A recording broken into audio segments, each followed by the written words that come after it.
അസ്സലാമു അലൈക്കും. സഹോദരങ്ങളെ, മുനമ്പം വഖഫ് വിഷയവുമായി ബന്ധപ്പെട്ടുകൊണ്ട് ഇനി നിങ്ങൾ തലപുണ്ണാക്കുകയോ ആലോചിക്കുകയോ സമരം നടത്തുകയോ അല്ലാന്നുണ്ടെങ്കിൽ വ്യാകുലപ്പെടേണ്ടതോ ആയിട്ടുള്ള ഒരു ആവശ്യവുമില്ല.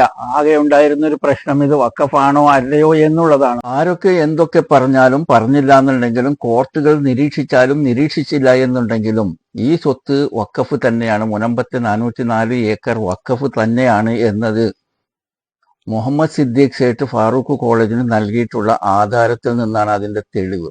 അതാണ് ഒന്നാമത്തെ പ്രമാണം. ആ പ്രമാണം ആരംഭിക്കുന്നത് തന്നെ പരമകാരുണികനും കരുണാനിധിയുമായ ഏക ഇലാഹിന്റെ തിരുനാമത്തിൽ എന്ന് പറഞ്ഞുകൊണ്ടാണ്. അപ്പോൾ അള്ളാഹുവിന്റെ പേരിൽ വഖഫ് ചെയ്തിട്ടൊരു പ്രോപ്പർട്ടിയാണ്. ഇനി അതേ ആധാരത്തിൽ നിങ്ങൾക്ക് ഇവിടെ വായിക്കാൻ കഴിയും, 44 വയസ്സായ മുഹമ്മദ് സിദ്ദീഖ് സേട്ട് എഴുതി കൊടുക്കുന്ന വഖഫ് ആധാരം. അപ്പോൾ ഇവിടെ ഇത് വഖഫ് ആധാരമാണ് തെളിയുന്നത്. മൂന്നാമതായിട്ട് മുനമ്പത്തെ 404 ഏക്കർ വഖഫ് തന്നെയാണ് എന്ന് വിളിച്ചോന്നതാണ് മുഹമ്മദ് സിദ്ദീഖ് സേട്ടിന്റെ ആധാരത്തിലെ ഈ ഭാഗം. ഇവിടെ പറയുന്നത് ഡി കോളേജ് ഇസ്ലാമിക ആദർശപ്രകാരം നടത്തുമെന്നുള്ള വിശ്വാസത്താൽ എൻ്റെ ആത്മശാന്തിക്കായി അടിയിൽ പറയുന്ന വ്യവസ്ഥകളോടുകൂടി എനിക്കുള്ള സകല അവകാശങ്ങളും ഒഴിഞ്ഞ് വഖഫായി ഡി മാനേജിംഗ് കമ്മിറ്റിക്ക് വേണ്ടി താങ്കളെ കൈവശപ്പെടുത്തി തന്നിരിക്കുന്നു. ഡി മാനേജിംഗ് കമ്മിറ്റി എന്ന് പറയുന്നത് ഫാറൂഖ് മാനേജിംഗ് കമ്മിറ്റിക്ക് വേണ്ടിയിട്ടാണ് ഇദ്ദേഹം ഈ സ്വത്ത് കൊടുക്കുന്നത്, വഖഫായിട്ടാണ് കൊടുക്കുന്നത്. അപ്പോൾ ഈ സ്വത്തുക്കൾ വഖഫ് ആണ് എന്നത് 100% സത്യസന്ധമായിട്ടുള്ള ഒരു വിഷയമാണ്. അതിനെ ഇനിയിപ്പോൾ ഫാറൂഖ് കോളേജ് വന്നിട്ട് ആടിനെ പട്ടിയാക്കുന്നത് നമുക്ക് കാണാൻ. അത് ഫാറൂഖ് കോളേജ് വന്നിട്ട് അസന്നിഗ്ധമായിട്ട് പറയുകയാണ്, ഇത് വഖഫല്ല, ഞങ്ങൾക്ക് ഗിഫ്റ്റ് കിട്ടിയതാണ്, ഞങ്ങൾക്ക് അതിനെ വിൽക്കാനുള്ള അധികാരമുണ്ട്, ആ അധികാരം ഉപയോഗിച്ച് ഞങ്ങൾ വിറ്റിരിക്കുന്നു. അപ്പോൾ ദ എൻഡ്, പരിപാടികൾ അവസാനിച്ചു. അപ്പൊ ഇതുമായി ബന്ധപ്പെട്ടുകൊണ്ട് സംസാരിച്ചു കൊണ്ടിരിക്കുന്ന ജനങ്ങളെ, നിങ്ങൾക്ക് പിരിഞ്ഞു പോകാം, വീട്ടിൽ പോയിട്ട് നിങ്ങൾക്ക് റെസ്റ്റ് എടുക്കാം. ഇതാണ് ഇന്നത്തെ ചുറ്റുപാട് എന്ന് നിങ്ങൾ മനസ്സിലാക്കുക. അങ്ങനെ ഒരു ചുറ്റുപാടിലേക്ക് നമ്മൾ വന്നെത്തിയിട്ടുള്ളതിന്റെ ജസ്റ്റ് നമുക്ക് ചെറിയൊരു ഫ്ലാഷ് ബാക്കിലേക്ക് പോകാം. ഫ്ലാഷ് ബാക്കിലേക്ക് പോവുകയാണെന്നുണ്ടെങ്കിൽ, കേരളത്തിന്റെ ചീഫ് മിനിസ്റ്റർ പിണറായി വിജയനെ സംബന്ധിച്ചിടത്തോളം ഇത് വഖഫല്ല എന്ന് അദ്ദേഹം നേരത്തെ പ്രീ ഡിസൈഡഡ് ആണ്. അദ്ദേഹത്തെ സംബന്ധിച്ചിടത്തോളം അദ്ദേഹത്തിന് ഒരു ആഗ്രഹം മാത്രമേ ഉള്ളൂ, ഇവരെ അവിടെ എങ്ങനെ നിലനിർത്തും, അതിനു വേണ്ടി എന്തെല്ലാം രേഖകൾ നമ്മൾക്ക് കൊണ്ടുവരേണ്ടതുണ്ട്, സംഘടിപ്പിക്കേണ്ടതുണ്ട് എന്നുള്ളതാണ് ഇദ്ദേഹത്തിന്റെ ഏറ്റവും വലിയ വ്യാധി. അപ്പോൾ ചീഫ് മിനിസ്റ്റർ പറയുന്നത് നമുക്കൊന്ന് കേൾക്കാം. നൂലാമാലയായിട്ടുള്ള നിയമപ്രശ്നങ്ങളുണ്ട്. ആ പ്രശ്നങ്ങൾ ആകെ വിശദമായി പരിശോധിച്ച് ഇവരുടെ കൈവശാവകാശക്കാരുടെ, താമസക്കാരുടെ താല്പര്യം എങ്ങനെ സംരക്ഷിക്കാനാകും, ആ താല്പര്യം സംരക്ഷിക്കുന്നതിന് ആവശ്യമായ നിയമോപദേശം സർക്കാർ ലഭിക്കേണ്ടതുണ്ട്. അതിന് കേരള ഹൈക്കോടതിയിലെ റിട്ടയർ ചെയ്ത നേരത്തെ ആക്ടിംഗ് ചീഫ് ജസ്റ്റിസായി പ്രവർത്തിച്ച പ്രസിദ്ധ നിയമജ്ഞൻ ജസ്റ്റിസ് CN രാമചന്ദ്രൻ നായരെ ഒരു കമ്മീഷനായി നിയമിക്കുന്നു. 3 മാസം കൊണ്ട് അതുമായി ബന്ധപ്പെട്ട റിപ്പോർട്ടുകൾ കമ്മീഷൻ നൽകണം എന്നും അതോടെ വ്യവസ്ഥ ചെയ്തിരിക്കുന്നു. കേട്ടല്ലോ. അപ്പോൾ ഇവിടെ കുടിയൊഴിപ്പിക്കുന്ന പ്രശ്നമില്ല. അവിടെ താമസിക്കുന്ന ആളുകളെ അവരെ അധിവസിപ്പിക്കുക എന്നുള്ളതാണ് വിഷയം. അപ്പോൾ ഇനി വിഷയവുമായി ബന്ധപ്പെട്ടുകൊണ്ട് ഇതിനോട് ചേർന്ന് നിൽക്കുന്ന ഒരു കമ്മീഷൻ നമുക്ക് കണ്ടുപിടിച്ച് അപ്പോയിന്റ് ചെയ്തു കഴിഞ്ഞാൽ പ്രശ്നത്തിന് പരിഹാരം ആവും എന്ന് ചീഫ് മിനിസ്റ്റർ ചിന്തിച്ചു കാണും. അതുകൊണ്ടാണ് അദ്ദേഹം ഈ കമ്മീഷനെ, ഈ സമാന ചിന്താഗതിയുള്ള ഒരു കമ്മീഷണർ അദ്ദേഹം നിയമിച്ചിരിക്കുകയാണ്. അപ്പോൾ നമുക്ക് കമ്മീഷൻ പറയുന്നത് കേൾക്കാം. അപ്പോൾ മുഖ്യമായിട്ടും അവിടുത്തെ താമസക്കാരുടെ സംരക്ഷണമാണ് ഗവൺമെന്റ് ഉദ്ദേശിക്കുന്നത്. അതിലേക്കായിട്ട് കമ്മീഷൻ പ്രവർത്തിക്കും. ഏത് രീതിയിൽ അവരെ സംരക്ഷിക്കാൻ ഒക്കും എന്നുള്ളത് നോക്കി റിപ്പോർട്ട് കൊടുക്കും. ഇനി അതിനെല്ലാം റവന്യൂ അതോറിറ്റീസ്, അതുപോലെ അവിടുത്തെ സമരക്കാരെല്ലാം ഇപ്പോൾ സഹകരിക്കുമെന്ന് പറഞ്ഞിട്ടുണ്ട്. ഞാൻ അങ്ങനെ റിപ്പോർട്ട് കണ്ടു പത്രത്തിൽ. വലിയ സന്തോഷമുള്ള വാർത്തയാണ് അവരുടെ സഹകരണം. അപ്പോൾ തീർച്ചയായിട്ടും അതുകൊണ്ട് സമയബന്ധിതമായിട്ട് തീർക്കാൻ ഒക്കുമെന്ന് പ്രതീക്ഷിക്കുന്നു. എല്ലാ രീതിയിലും അവരെ സഹായിക്കാൻ ഒരു മാനുഷിക പരിഗണന തന്നെ കൊടുക്കുന്നതാണ്. കേട്ടല്ലോ. അപ്പോൾ കമ്മീഷനെ സംബന്ധിച്ചിടത്തോളം ചീഫ് മിനിസ്റ്റർ പറയുന്ന രീതിയിൽ എങ്ങനെ ഇവരെ ഇവിടെ നിലനിർത്താം എന്നതിനു വേണ്ടി എന്തെല്ലാം ഡോക്യുമെന്റ്സ് എവിടെ നിന്നെല്ലാം കണ്ടുപിടിച്ച് നമുക്ക് അവതരിപ്പിക്കാം, എങ്ങനെ ഇവരെ ഇവിടെ നിലനിർത്താം എന്നുള്ളതായിരുന്നു അദ്ദേഹത്തിന്റെ ആഗ്രഹവും. അതിനുവേണ്ടിയാണ് അദ്ദേഹം പ്രവർത്തിച്ചു കൊണ്ടിരുന്നതും. പക്ഷേ സമരക്കാർ ഇദ്ദേഹത്തെ തെറ്റിദ്ധരിച്ചുകൊണ്ട് ആദ്യത്തെ ദിവസം കമ്മീഷണർ നിയമിച്ച അന്ന് തന്നെ സമരക്കാരെല്ലാവരും കുടിച്ച് പന്തം കൊളുത്തിപ്പട നടത്തുകയുണ്ടായി. അങ്ങനെ സമരക്കാര് അവരുടെ പ്രതിഷേധം അറിയിക്കുകയുണ്ടായി. സമരക്കാരെ സംബന്ധിച്ചിടത്തോളം സതീശൻ പറഞ്ഞതുപോലെ 10 മിനിറ്റിനകത്ത് സർക്കാർ അവരുടെ പോക്കുവരവ് നടത്താനും പട്ടയം നൽകാനും വേണ്ടിയിട്ടുള്ള പരിപാടിക്ക് അങ്ങനെ ഓർഡർ കൊടുക്കുക, ഞങ്ങൾ അവിടെ താമസിക്കുക, ഇതാണ് സമരക്കാരുടെ ആഗ്രഹം.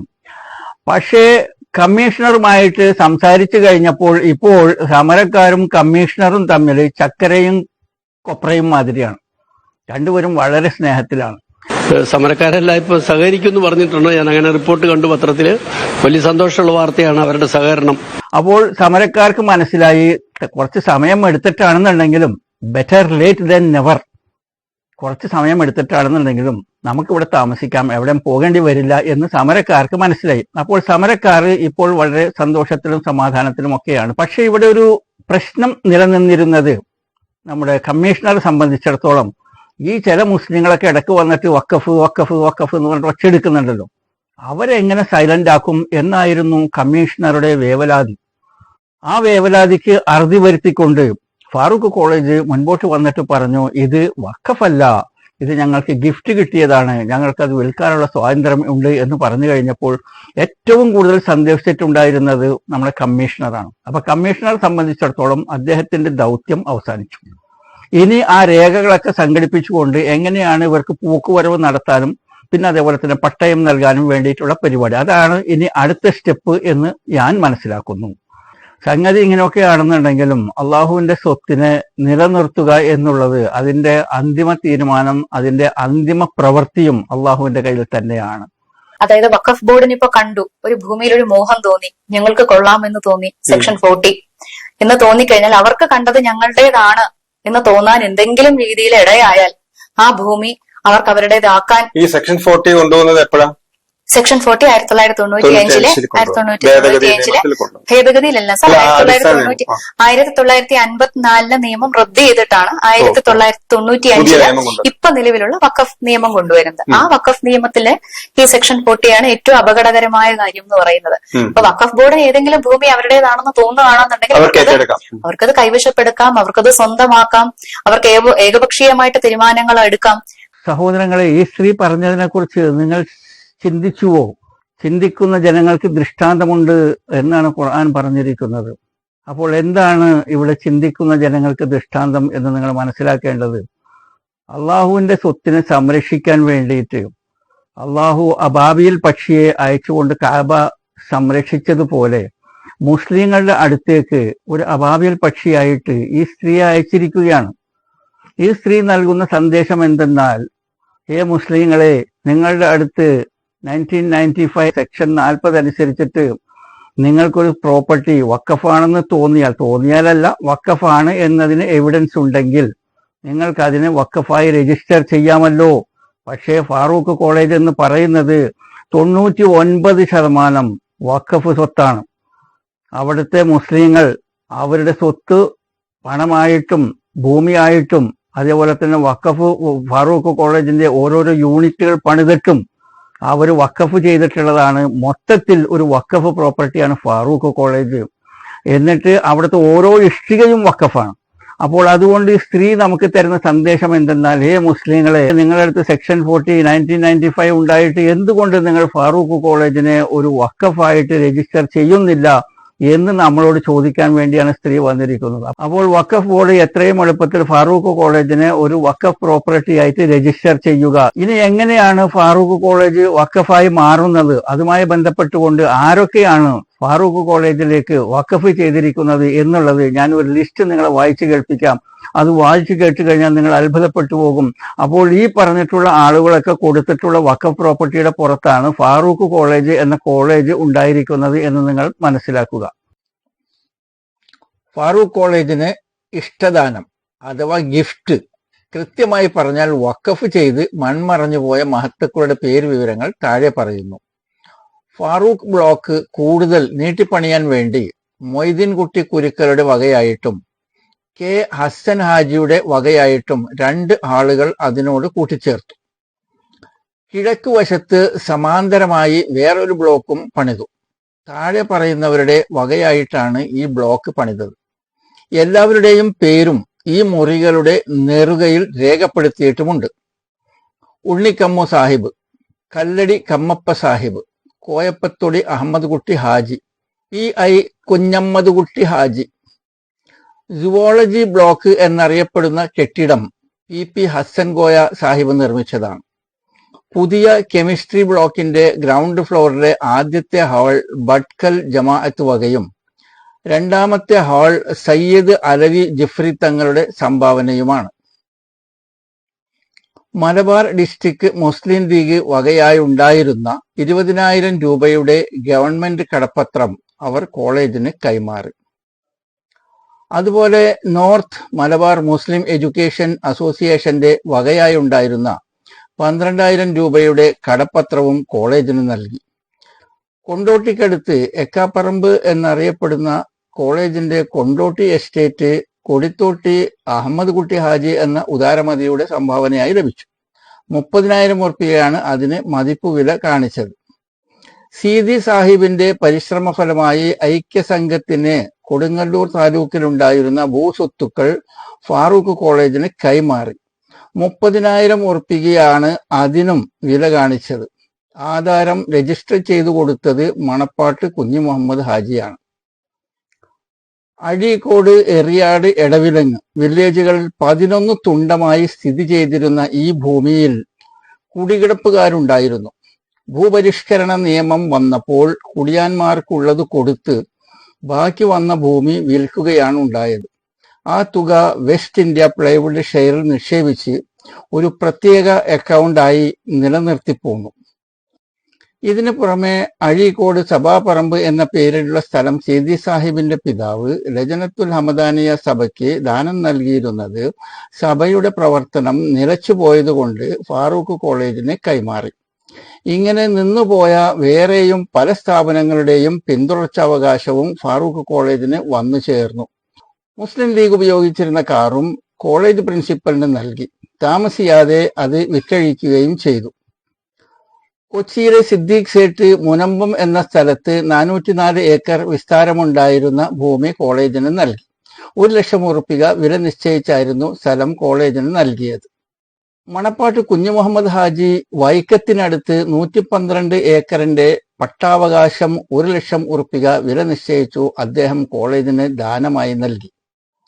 ഇനി സംഭാവനകൾ കൂമ്പാരമാകുന്നത് എങ്ങനെയെന്ന് കാണാം. BCom ക്ലാസുകൾ നടത്തുവാൻ ഒരു പുതിയ കെട്ടിടം നിർമ്മിക്കുമെന്ന പ്രഖ്യാപനമുണ്ടായി. അതിന് ലക്ഷ്മണസ്വാമി മുതലിയാർ ബ്ലോക്ക് എന്ന് നാമകരണം ചെയ്യുകയും മുതലിയാർ തന്നെ അതിന്റെ തറക്കല്ലിടുകയും ചെയ്തു. ആ യോഗത്തിൽ തന്നെ കുറെ സംഭാവനകൾ വാഗ്ദാനം ചെയ്യപ്പെട്ടു. സംഭാവനകൾ കൂമ്പാരമാകുമ്പോൾ പരിപാടികൾ ഗംഭീരമാകുന്നു. ഇതാണ് ഫാറൂഖ്. ഇവിടെ വായിക്കപ്പെട്ടിട്ടുള്ള ഈ സ്വത്തുക്കളുടെ മൂല്യം അന്ന് ഉദാരമനസ്കരായിട്ടുള്ള ആളുകൾ വഖഫ് ചെയ്തിട്ടുള്ള ഈ സ്വത്തുക്കളുടെ മൂല്യം അഥവാ വാല്യൂ എന്ന് പറയുന്നത് ഇന്നത്തെ ലക്ഷങ്ങളും കോടികളുമാണ്. ഈ പറഞ്ഞിട്ടുള്ള തുക ഞാൻ വായിച്ചത് 1948 ഫാറൂഖിന് നൽകിയിട്ടുണ്ടായിരുന്ന അന്നത്തെ മൂല്യമാണ്. അതിന് അന്നത്തെ മൂല്യമായി കണക്കാക്കരുത്. ഇന്നത്തെ മൂല്യമാകുമ്പോൾ അത് ലക്ഷങ്ങളിലും കോടികളിലുമാണ് വിലമതിക്കുക. ഇവിടെ ഒരു വിഷയം അടിവരയിട്ട് നമ്മൾ മനസ്സിലാക്കേണ്ടത്, ഒരു ബ്ലാക്ക് ആൻഡ് വൈറ്റ് ആയിട്ടുള്ള ക്രിസ്റ്റൽ ക്ലിയർ ആയിട്ടുള്ള വസ്തുത എന്തെന്നാൽ 1948 ഫാറൂഖ് കോളേജിന്റെ ഉത്ഭവം തന്നെ ഉദാരമനസ്കരായ മനുഷ്യരുടെ ഇഷ്ടദാനത്തിൽ നിന്ന്, അതായത് അവരുടെ സ്വത്തുക്കൾ അവർ വഖഫ് ചെയ്തതിന്റെ അടിസ്ഥാനത്തിൽ മാത്രമാണ് ഫാറൂഖ് കോളേജിൽ നിലവിൽ വരുന്നത് എന്ന് നമ്മൾ മനസ്സിലാക്കുക. അപ്പോൾ ഫാറൂഖ് കോളേജ് ഒരു വഖഫ് പ്രോപ്പർട്ടിയാണ് എന്ന് മനസ്സിലാക്കാൻ ഇത്രയും മതി. അതുപോലെ തന്നെ വിഷയങ്ങൾ കൈകാര്യം ചെയ്യുന്ന സമയത്ത് എങ്ങനെയാണോ സമരസമിതിക്കാർ ഈ വിഷയത്തെ ആളിക്കത്തിച്ചിട്ടുണ്ടായിരുന്നത്, ജനശ്രദ്ധ പിടിച്ചു പറ്റിയിട്ടുണ്ടായിരുന്നത്, അവരിൽ നമുക്ക് മാതൃകയുണ്ട്. നമ്മളും ഇതേപോലെ തന്നെ ഫാറൂഖ് കോളേജിന്റെ ഒരു വലിയ കട്ടൗട്ട് ഉണ്ടാക്കുക, എന്നിട്ട് ആ കട്ടൗട്ടിന് അതിനെ തീയിടുക, അല്ലെങ്കിൽ അടുത്ത കട്ടൗട്ടിനെ മുനമ്പം വെള്ളത്തിൽ കൊണ്ടുപോയിട്ട് നിങ്ങൾ അതിനെ ഡിപ്പ് ചെയ്യുക, അതിനെ മുക്കിക്കൊല്ലുക.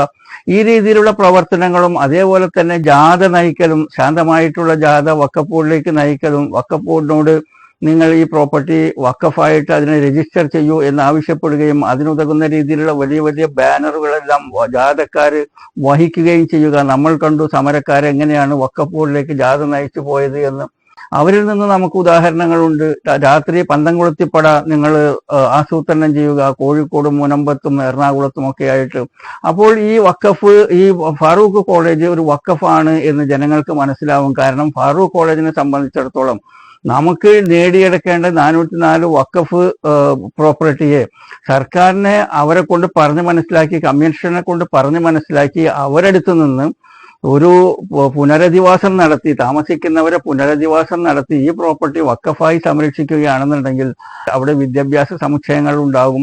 അതിൽ നിന്ന് കിട്ടുന്ന വരുമാനങ്ങൾ കൊണ്ട് പല പാവപ്പെട്ടവരുടെ ജീവിതം നടന്നു പോകും. പലതരത്തിലുള്ള വിദ്യാർത്ഥികളുടെ, മുസ്ലിങ്ങളും അല്ലാത്തവരും ഒക്കെ ആയിട്ടുള്ള വിദ്യാർത്ഥികൾക്ക് നിസ്സാരമായ ഫീസിന് അല്ലെങ്കിൽ ഫീസ് ഇല്ലാതെയും അവർക്ക് പ്രൊഫഷണലായിട്ട് പഠിക്കാനും ഒക്കെ കഴിയുന്ന ആ ഒരു ചുറ്റുപാടിനെ തല്ലിക്കൊന്നിട്ട് അത് വഖഫല്ല എന്ന് വരുത്തി തീർക്കുന്ന ഈ പ്രവണതയ്ക്കെതിരെ മുസ്ലിങ്ങൾ ഒന്നടങ്കം സംസാരിക്കേണ്ടതുണ്ട്.